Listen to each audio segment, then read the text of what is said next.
Auto સેલ્સની વાત કરીએ તો અહીંયા થોડીક મંદીનો અસર જોવા મળી રહ્યો છે. ખાસ કરીને જે કમર્શિયલ વ્હીકલ સેગમેન્ટ છે અને ટુ વ્હીલર સેગમેન્ટ છે, ક્લિયરલી સ્લો લેનમાં ચાલી રહી છે ગાડી.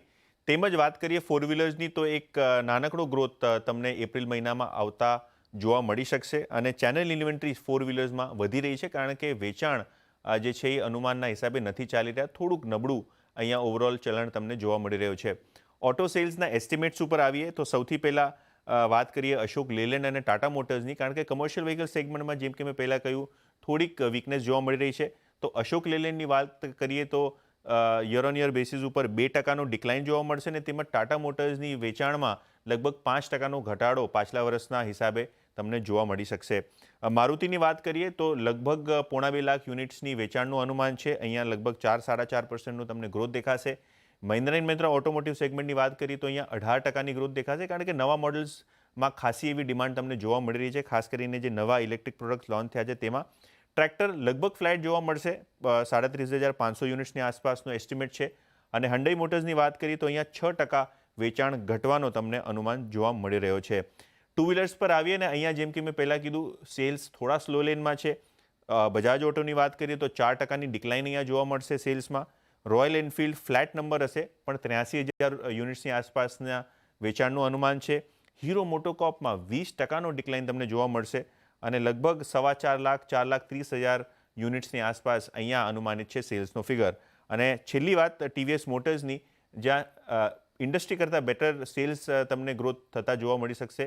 11%નું ગ્રોથ બજાર માનીને ચાલે છે યર ઓન યર બેસિસ ઉપર એપ્રિલ સેલ્સ માટે. જી અતિનજી, આભાર અમારી સાથે જોડાઈને સમગ્ર વિગત આપવા બદલ. તો જુઓ, ખાસ કરીને ઓટો સેલ્સમાં આપણને એક ટુ વ્હીલરમાં એક નરમાશ જોવા મળી શકે છે, એક ટ્રેક્ટરની અંદર, અને ખાસ કરીને પેસેન્જર વ્હીકલમાં પણ કોઈ બહુ મોટા ઉત્સાહની આશા અહીંયાથી નથી.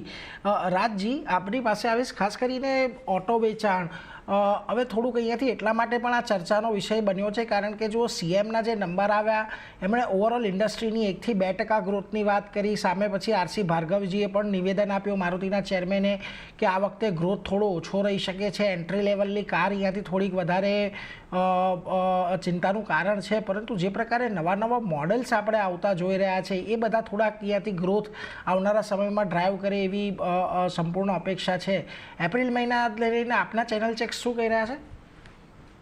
આપણા channel checks flat to muted growth કહી રહ્યા છે, અને ટુ વ્હીલર્સમાં તો એટલો ગ્રોથ નથી. પણ જો ફોર વ્હીલર્સ છે, અને ફોર વ્હીલર્સમાં પણ એન્ટ્રી વ્હીકલ્સ નહીં, બટ જે પ્રીમિયમ વ્હીકલ્સ છે, આ મોડલ્સમાં ઇન્ટરેસ્ટ લોકોના સરસ છે. અને લાસ્ટ વીક, કેમ કે મંથનો જો લાસ્ટ વીક થાય છે એનામાં કાફી હદ તક ડિસ્કાઉન્ટ મળે છે લોકોને.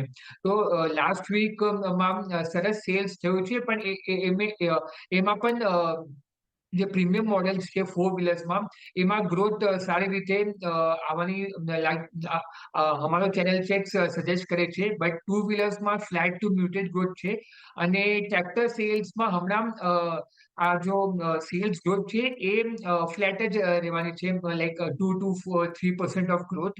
બટ અગર આપણે જોઈએ કે જો ફોરકાસ્ટ છે રેનફોલનો, આ નોર્મલ રેનફોલ છે ઇન ધ કમિંગ મંથ્સ, તો આ કારણે અને ડિસ્કાઉન્ટ પણ મળી શકે છે tractor સેલ્સમાં.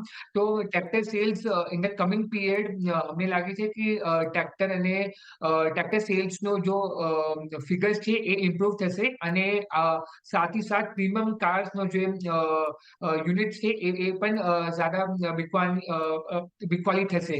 But we are positive on four wheelers and tractors as of નાઉ.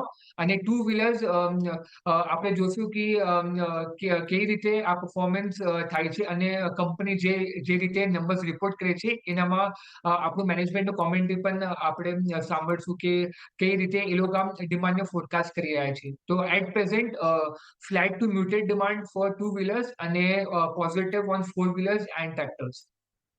આ રીતે ઓટો વેચાણના આંકડા પણ આવતા જોવા મળી શકે છે. એપ્રિલના ટુ વ્હીલર માટે ફ્લેટ ટુ મ્યુટેડ ગ્રોથ રહેવાની અપેક્ષા બનતી દેખાઈ રહી છે, અને ફોર વ્હીલર અને ટ્રેક્ટર વેચાણ જે છે તેના ડેટા આપણને સારા આવતા દેખાઈ શકે છે. તો અહીંયા એક ફોકસ કરવાનું રહેશે.